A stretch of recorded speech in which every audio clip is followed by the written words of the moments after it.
दोस्तों, पिछले काफी समय से अमेरिका रूस को हटाकर भारत का प्रमुख डिफेंस साझेदार बनना चाहता है। ये आप सभी जानते हो। और इसके लिए अब अमेरिका भारत को वो टेक्नोलॉजीज भी देने को तैयार है जो कि अमेरिका केवल अपने मित्र देशों को देता है।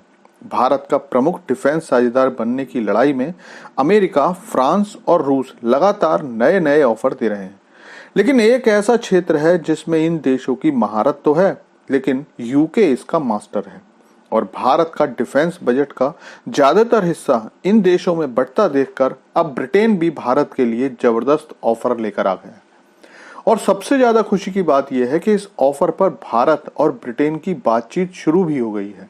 दरअसल मैं बात कर रहा हूं बड़े एयरक्राफ्ट कैरियर की, जिसमें ब्रिटेन की महारत मानी जाती है। और इस तरह का ऑफर ब्रिटेन से भारत के लिए आया है तो ये सच मानिए कि बहुत बड़ी बात है। दरअसल भारत को ब्रिटेन अपने लेटेस्ट टेक्नोलॉजी वाले इलेक्ट्रिक प्रोपल्शन एयरक्राफ्ट देना चाहता है। तो चलिए जानते हैं कि ये सारी खबर क्या है। लेकिन आपसे रिक्वेस्ट है कि चैनल को सब्सक्राइब कर लीजिए, क्योंकि यहाँ आपको डिफेंस, फाइनेंस और फॉरेन पॉलिसी पर वीडियोस रोज मिलते हैं। तो दोस्तों, ये तो आप जानते ही हो कि आने वाले समय में हिंद महासागर व्यापार का प्रमुख केंद्र होने वाला है। और इस क्षेत्र में चीनी दखल अंदाजी को रोकने के लिए और अपने दबदबे को कायम रखने के लिए भारत अपनी नेवी पर बहुत ज्यादा डिफेंस बजट खर्च कर रहा है। लेकिन क्योंकि ये क्षेत्र अरब सागर से शुरू होकर बंगाल की खाड़ी होता हुआ साउथ चाइना सी तक फैला हुआ है, तो भारत को इसके लिए एक बड़े एयरक्राफ्ट कैरियर की जरूरत महसूस होने लगी है। आप कहोगे वो तो पहले से भारत के पास है। तो आपकी बात बिल्कुल सही है कि भारत के पास एयरक्राफ्ट कैरियर तो हैं, लेकिन भारत के पास जो एक कैरियर हैं वो डीजल इंजन, गैस टरबाइन या फिर स्टीम टरबाइन से चलने वाले हैं। और इनसे 3000 से या 4000 टन के एयरक्राफ्ट तो चलाए जा सकते हैं। लेकिन भारत की जरूरत अब ऐसे एयरक्राफ्ट कैरियर की है जो कि एक चलते फिरते टापू की तरह हो, जिन पर फाइटर प्लेन अधिक से अधिक हो और जरूरत पड़ने पर छोटी मोटी लड़ाई वो अपने दम पर ही जीत सकें। क्योंकि अचानक हुए हमलों के बाद 2-2.5 हजार नॉटिकल माइल दूर मदद के लिए पहुंचने में समय लगता है। और इसी कमी को पूरा करने के लिए भारत और ब्रिटेन इलेक्ट्रिक प्रोपल्शन कैपेबिलिटी वाले वारशिप की डील पर बात कर रहे हैं।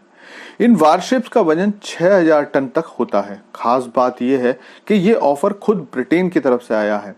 पिछले महीने ही ब्रिटेन ने भारत को एक लेटर ऑफ इंटेंट भेजा था, जिसमें इलेक्ट्रिक प्रोपल्शन वाले वारशिप को भारत में ही डेवलप करने की इच्छा जाहिर की गई। अगर भारत और ब्रिटेन के बीच इस तरह की सहमति बन जाती है तो इसकी मुख्य क्षमताओं को ब्रिटेन की जीई पावर कन्वर्जन और भारत की भारत हैवी इलेक्ट्रिकल्स लिमिटेड यानी कि भेल मिलकर डेवलप करेंगे।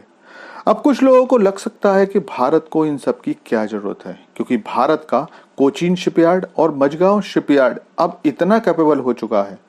तो दोस्तों, आपको याद दिला दूं कि भारत फिलहाल अरब सागर से बंगाल की खाड़ी तक हिंद महासागर क्षेत्र में सारी गतिविधियों पर नियंत्रण रखता है और सभी व्यापारिक जहाजों को इजीली पासिंग के लिए सेफ्टी और सिक्योरिटी भी देता है। यहाँ तक कि भारत ने सोमालिया के लुटेरों से जहाजों को बचाने की भी जिम्मेदारी खुद ही उठाई हुई है। ऐसे में अगर भारत भविष्य की चुनौतियों के लिए तैयार होकर अपने प्लान नहीं बनाएगा तो हिंद महासागर क्षेत्र में इस जिम्मेदारी को उठाने के लिए दूसरे देश आएंगे, जो भारतीय सुरक्षा के लिए परेशानी पैदा कर सकते हैं। लेकिन इस बारे में आपका क्या सोचना है, कमेंट करके बताइए। Thanks for watching video.